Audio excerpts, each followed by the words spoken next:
সেনাবাহিনীতে জেনারেলরা ক্ষেপে উঠেছেন, তারা একটা ব্যবস্থা গ্রহণ করতে চান ইউনূস সরকারের বিরুদ্ধে। তো দেখেন, এই যে সাবেক সেনাপ্রধানদেরকে আর্মি হেডকোয়ার্টারে ডাকা হচ্ছে, এমনকি যে অভিযোগের ভিত্তিতে এই সেনা কর্মকর্তাদেরকে আন্তর্জাতিক অপরাধ ট্রাইব্যুনালের মামলায় অভিযুক্ত করা হলো এবং গ্রেফতারি পরোয়ানা জারি হলো, যেই গ্রেফতারি পরোয়ানা আজকে বাহিনীগুলোর 12টি দফতরে পাঠিয়েও দেওয়া হয়েছে। দেখেন, সেখানেও কিন্তু একজন সাবেক সেনা কর্মকর্তা আছেন, গোলাম আজম পুত্র ব্রিগেডিয়ার জেনারেল আজমি। তিনি ওই অভিযোগ দাখিলকারীদের অন্যতম, যিনি বলেছেন যে তাকে দীর্ঘ কয়েক বছর ধরে এই সেনাবাহিনী পরিচালিত আয়নাঘরে আটক রাখা হয়েছিল এবং 2024-এর 5ই আগস্টের পর তিনি, গোলাম আজম পুত্র brigadier general Azmi, barrister Arman, Jamaat নেতা মীর কাশেম আলীর ছেলে এবং বিএনপি নেতা সালাউদ্দিন কাদের চৌধুরীর ছেলে হুম্মাম কাদের চৌধুরী, আর পার্বত্য চট্টগ্রামের বিচ্ছিন্নতাবাদী সশস্ত্র গোষ্ঠী ইউপিডিএফ এর নেতা মাইকেল চাকমা, এই 4 জন বেরিয়ে এসে বলেন যে তারা আয়নাঘরে দীর্ঘ সময় আটক ছিলেন এবং তারা কিন্তু এই মামলাগুলোর মূল অভিযোগকারী এবং মূল সাক্ষ্য। কাজেই এই পুরো এই জটিল এবং স্পর্শকাতর পরিস্থিতিটা সামাল দিতে হচ্ছে সেনাবাহিনীকে, যেখানে একজন সাবেক সেনাপ্রধান ইকবাল করিম ভুইয়া বিচার চাইছেন, যিনি নিজেও শেখ হাসিনার শাসনামলে সেনাপ্রধান ছিলেন, যেখানে ব্রিগেডিয়ার জেনারেল জেনারেল পর্যায়ের একজন সেনা কর্মকর্তা নিজে বলছেন যে তিনি আয়নাঘরে বন্দি দশায় ছিলেন, নির্যাতনের শিকার হয়েছেন, তিনি বিচার চাইছেন। আবার যারা এখন জেনারেল পদমর্যাদায় আছেন তারা মনে করছেন যে সেনা কর্মকর্তাদেরকে এই যে আন্তর্জাতিক অপরাধ ট্রাইব্যুনালে যারা বেসামরিক সরকারের নির্দেশনায় কাজ করছিল সংস্থাগুলো, সেই কারণে দায়ী করে সেনাবাহিনীর শীর্ষ কর্মকর্তাদেরকে আদালতে বিচারের মুখোমুখি করা আর গ্রেফতারি পরোয়ানা জারি করা একটা দীর্ঘ সময় ধরে সেনাবাহিনীর সঙ্গে নির্বাহী বিভাগের সম্পর্কটাকে জটিল করে তুলবে, সেনাবাহিনীর সঙ্গে আস্থার সম্পর্ক চিরতরে শেষ করবে এবং সেনাবাহিনীর জুনিয়র অফিসাররা আসলে এর ফলে সেনাবাহিনীর শৃঙ্খলা নষ্ট হবে। এবং যে কারণে সেপ্টেম্বরের শেষে এক স্টাডি পিরিয়ডে গিয়ে ওয়াকারুজ্জামান জুনিয়র অফিসারদের বলেন যে আমি দাঁড়ে দাঁড়ে ঘুরেছি, প্রত্যেকটা জায়গায় গিয়েছি যাতে জেনারেলদেরকে এই বিচারের মুখোমুখি হতে না হয়।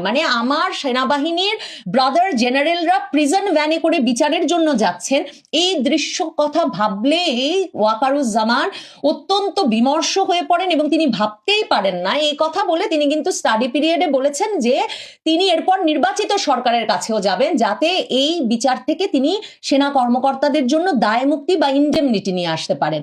এবং সেপ্টেম্বরের শুরুতে তিনি সর্বশেষ আবারও প্রেসিডেন্টের কাছে গিয়েছিলেন, প্রধান উপদেষ্টার কাছে গিয়েছিলেন এবং তার প্রত্যাশা ছিল যে এই মামলাটা দায়ের করতে, অভিযোগ দাখিল করতে, গ্রেফতারি পরোয়ানা জারি করতে কিছুদিন অপেক্ষা করা হবে এবং আরো ভাবা হবে। কিন্তু শেষ পর্যন্ত শীর্ষস্থানীয় সেনা কর্মকর্তা জেনারেলদের বিরুদ্ধে এই মামলাটি হয়ে গেছে, গ্রেফতারি পরোয়ানা জারি করা হয়েছে এবং এখন বর্তমান যে সেনা কর্মকর্তারা আছেন শীর্ষস্থানীয় 56 জন যে জেনারেল আছেন, তারা মনে করছেন এমন একটা পরিস্থিতিতে সেনাবাহিনীর শীর্ষ কর্মকর্তাদেরকে ফেলা হলে তাদের পক্ষে সেনাবাহিনীর ভেতরের যে শৃঙ্খলা, তাদের কমান্ড রক্ষা, তাদের সম্মান রক্ষা সরাসরি মুশকিলে পড়তে যাচ্ছে এবং সেনাবাহিনী এখন ব্যবস্থা নিতে চায়।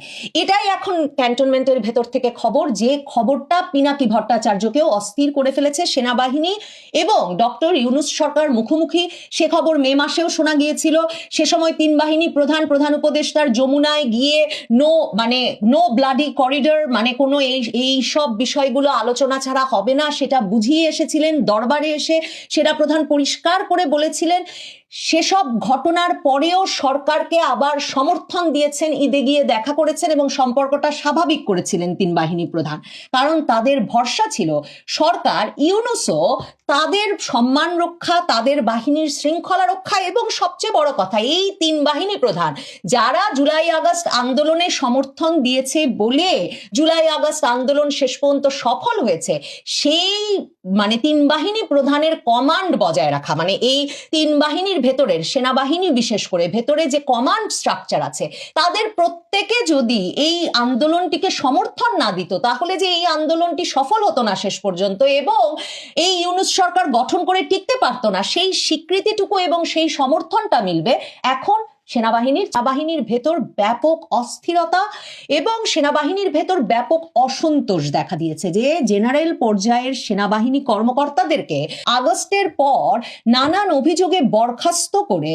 শুধুমাত্র যথেষ্ট শাস্তি দেওয়া হচ্ছে বলে মনে করা হচ্ছে না, বরং আন্তর্জাতিক অপরাধ ট্রাইব্যুনালে বিচারের মুখোমুখি করার ব্যবস্থা করা হয়েছে। সেটাতে সেনাবাহিনীর ভেতর একেবারে বড় ধরনের ক্ষোভ সৃষ্টি হয়েছে বলে এখন পিনাকি ভট্টাচার্য ফেসবুকে স্ট্যাটাস দিয়ে প্রধান উপদেষ্টার প্রতি আহ্বান জানাচ্ছেন যাতে তিনি জরুরি ভিত্তিতে দেশবাসীকে সেনাবাহিনীর ভেতরে অস্থিরতার বিপদ সম্পর্কে অবহিত করেন। আপনারা জানেন পিনাকি ভট্টাচার্য, ইলিয়াস হোসেন, কনক সারোয়ার সহ সাবেক সেনা কর্মকর্তাদের একটা বিরাট অংশ সামাজিক যোগাযোগ মাধ্যমে আগস্টের পর থেকেই বড় ধরনের একটা অ্যাক্টিভিজম আন্দোলন চালিয়ে আসছিলেন যাতে শেখ হাসিনার আমলের আয়নাঘর পরিচালনা, বন্দি শিবির পরিচালনা, গুম করার জন্য দায়ী চিহ্নিত করে বিশেষ করে ডিজিএফআই এর কর্মকর্তারা সহ সাবেক সেনা কর্মকর্তাদের ওপর মামলা দায়ের করা হয়। 5 জন সাবেক মহাপরিচালক ডিজিএফআই এর তাদের বিরুদ্ধেও মামলা দায়ের করা হয়েছে। এখন পিনাকি ভট্টাচার্য লিখছেন, তার ফেসবুক স্ট্যাটাস দিয়েছেন, প্রিয় দেশবাসী সতর্ক থাকুন, সশস্ত্র বাহিনীর শীর্ষ নেতৃত্ব বিপজ্জনক আচরণ করছেন। গতকাল বুধবার আন্তর্জাতিক অপরাধ ট্রাইব্যুনালে ফ্যাসিস্ট আওয়ামী শাসনামলে সরকার বিরোধী মানুষদের খুন, গুম ও নির্যাতনের ঘটনায় ডিজিএফআই এর সাবেক 5 ডিজির বিরুদ্ধে আনুষ্ঠানিক অভিযোগ দাখিল করে তা আমলে নেওয়ায় এবং আসামিদের বিরুদ্ধে গ্রেফতারি পরোয়ানা জারির আবেদন করা হয়েছে। জেনারেল পর্যায়ের শীর্ষ অফিসারদের বিরুদ্ধে মামলা করায় এতে সশস্ত্র বাহিনীর জেনারেলরা খুবই গোস্বা করেছে। আজ সেনাবাহিনীর বৃহস্পতিবারে সেনাবাহিনীর টপ অফিসারদের জরুরি সম্মেলন বসেছে। সেনাপ্রধান জেনারেল ওয়াকারুজ্জামান সহ 56 জন জেনারেলি সেনাবাহিনীর 56 জন জেনারেলি আন্তর্জাতিক অপরাধ ট্রাইব্যুনাল আইসিটি কর্তৃক জারি করা আদেশের তীব্র প্রতিবাদ জানিয়েছেন। পরিস্থিতি দ্রুত ভিন্ন দিকে মোড় নিচ্ছে। প্রাক্তন সেনাপ্রধানদের আর্মি হেডকোয়ার্টারে ডাকা হবে বলে জানানো হয়েছে। অন্য বিপদ সম্পর্কে প্রধান উপদেষ্টা অধ্যাপক মোহাম্মদ ইউনূসের উচিত জরুরি ভিত্তিতে দেশবাসীকে অবহিত করা। প্রাক্তন সেনা প্রধানদেরকে আর্মি হেডকোয়ার্টারে ডাকা হবে। আপনারা জানেন যে এই অ্যাক্টিভিজম পিনাকি, ইলিয়াস, কনক সারোয়ার এদের নেতৃত্বে এই যে সেনাবাহিনীর জেনারেলদের বিরুদ্ধে গুমের অভিযোগ এনে তাদেরকে যাতে বিচারের মুখোমুখি করা হয়, এই অ্যাক্টিভিজমের সঙ্গে ওতপ্রোতভাবে সাবেক সেনা কর্মকর্তারা জড়িয়েছিলেন। তাদের মধ্যে একজন শীর্ষস্থানীয় যে সেনা কর্মকর্তা জড়িত ছিলেন তিনি ইকবাল করিম ভুইয়া, সাবেক সেনা কর্মকর্তা, এবং তিনি কিন্তু শেখ হাসিনার আমলেই সেনা প্রধান হিসেবে দায়িত্ব পালন করেছেন। তিনি সম্প্রতি গুম কমিশনে গিয়ে সাক্ষ্য দিয়ে এসেছেন এবং তিনিও অত্যন্ত সোচ্চার ছিলেন সেনা কর্মকর্তাদের বিরুদ্ধেও যাতে ব্যবস্থা নেওয়া হয়।